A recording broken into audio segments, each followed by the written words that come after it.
tempat. Datang situ. Dia nak jumpa Datuk. Sekali Abid Hassan cakap, okey, masuk. Nampak. Dia cakap, ni loktan masuk. Ada adab, babe. Dia masuk. Dia duduk keliling makam Abid Noh. Ni bukan cerita bohong. Kalau bohong Abid Hassan, bohonglah Abonuddin. Lagipun hari Jumaat, buat apa nak bohong? Ini Allah nak tunjukkan betapanya kita nak ada adab dengan para wali-wali Allah, kekasih-kasih Allah. Habis apa tau? Dia duduk keliling tu. Abid Hassan terperanjat, babe, di cerita Abonuddin. Hantar tu, dia cakap. Dengan aku hantar. Aku tak ada hantar. Aku cakap aku kau je.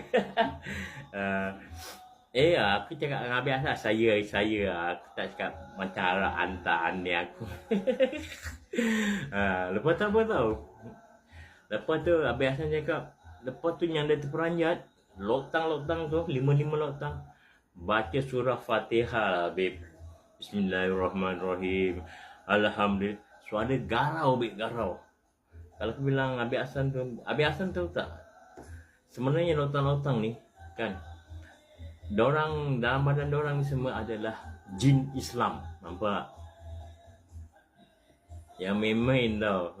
Jin jin pun memang alam dia ada Islam. Sebab tu abang Norin cakap, budak-budak muda sekarang semua kan, korang jangan buang masa cari hantu, cari jin. Jangan buang masa, babe. Korang pergi apa tau? Ikut cara Nabi. Selalu Abonuddin cakap ikut cara Nabi. Dunia, rehat, akhirat. Dunia korang bekerja ikut Nabi, menggembala kambing. Rehat bersama-sama isteri-isteri dan anak-anak. Nabi banyak isteri.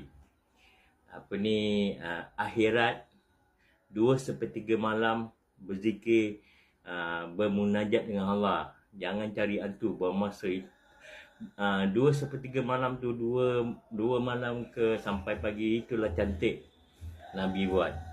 Sebab tu abang Norin cakap, korang dah berhijrah kan, jangan kebanyakan abang Norin dengar, korang selalu kejar dunia, akhirat. Dunia pergi belajar, akhirat ingat Allah. Mesti nak ada 3, dunia, rehat, akhirat. Sebab apa? Yang dia dah berhijrah, seolah-olah dia dah dekat dengan Allah, family dia lupa. Macam, maaf katalah, macam korang tak ada basic, campur tabligh semua kan. Isteri tinggalkan, yang ada sampai bercerai. Semua Abang Norin dah attend, kawan-kawan Abang Norin. Sampai Abang Norin nasihat, yang ada cannot, no choice lah, yang ada sampai bercerai. Sebab tu Abang Norin cakap, panjanglah cerita. Jadi Abang cerita pasal ni. Ni tergerak nak bikin pasal kisah wali number 1 kat Singapura, Abid Noh. Kalau siapa tengok Abang Norin punya live ni, sekarang Abid Noh tengah renovation. Dulu lagi Abid Hassan cakap apa tau? Makam tu dulu, dia nak bikin macam mana tau? Ada Arab punya saudagar nak bikin macam Taj Mahal. Taj Mahal kat India. Dia nak bikin macam gitu kawasan tu, tapi tak approve. Dan sekarang korang tengok kawasan tu dinaikkan building semua tinggi-tinggi, betul tak?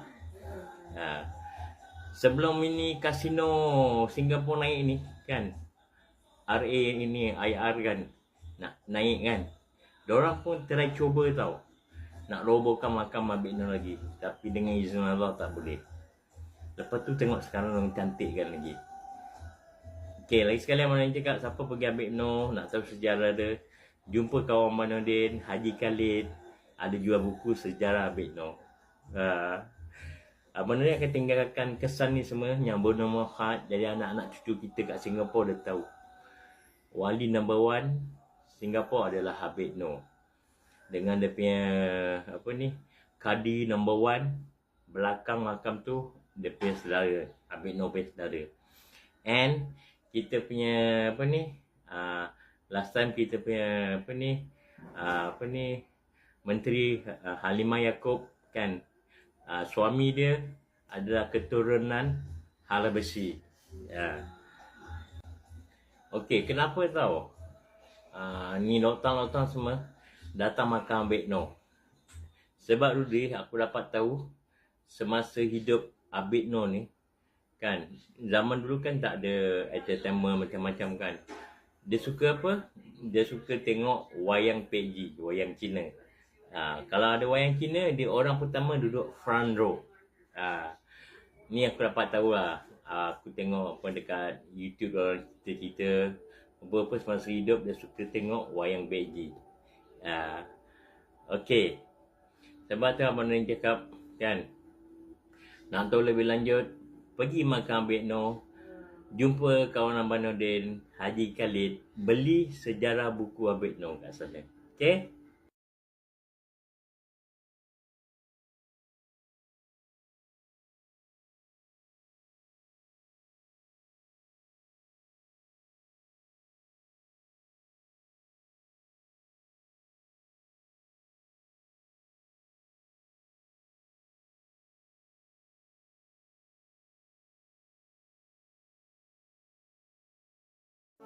Habib Noh bin Muhammad Al-Habsyi adalah salah satu waliullah dari Singapura. Makam Habib Noh ini dibangun pada 1890 oleh Syekh Muhammad bin Ahmad Al-Saqaf.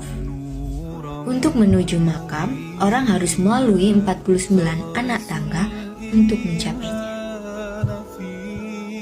Batu nisan makam dililit kain berwarna kuning terang yang diasosiasikan dengan kesucian. Sementara makamnya diselimuti kain hijau, warna yang selalu dihubungkan dengan Islam. Semasa hidupnya, Habib